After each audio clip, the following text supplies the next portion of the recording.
All this week, we've been reading about this incredible I am statement from Jesus. He says, I am the light of the world. And with this one phrase, Jesus is tapping into an incredible theme that stretches really from the first pages of Scripture all the way to the end. And for today, what we're asking you to read is a little excerpt from one of the prophets, Isaiah chapter 42. And the reason is because I think that this sheds some light into what Jesus would have been tapping into with this idea when he proclaims himself to be the light of the world. What does that mean? I think the key is here in Isaiah 42.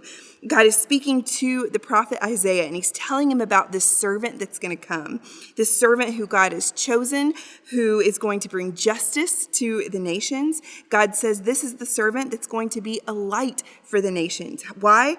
He's going to open the eyes that are blind. He's going to set prisoners free.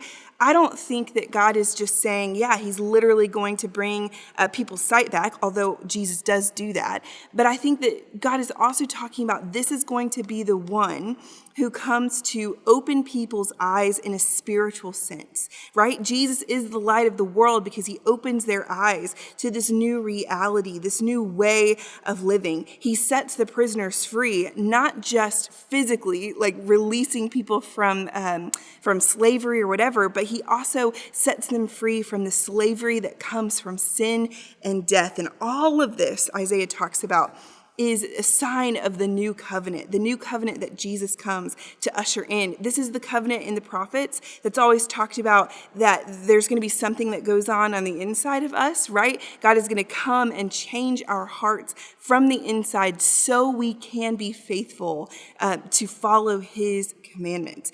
And this is the idea that Jesus is tapping into when he says, I am the light. Jesus has come to bring sight to the blind, to bring this new way of living that illuminates us into seeing the world for what it truly is, for seeing ourselves for who we truly are. We talk about this idea a lot right now, actually, in our Advent devotional. If you haven't picked it up, just go to hbmc.org/Advent if you want a digital copy.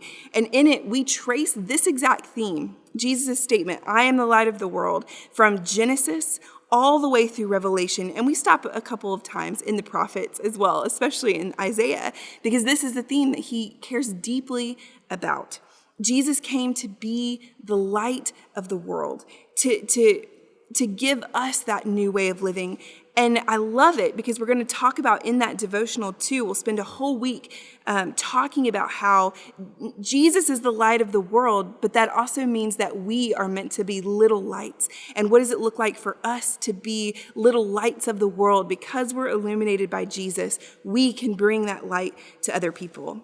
In the book of Revelation, actually in the last couple of chapters, it talks about the fact that in the new Jerusalem, in the new world to come, when everything is put right in the world, when there's no mourning, no more death, all of that, there's actually no more sun either. There's no more need for the sun to give its light because all of the light comes from Jesus.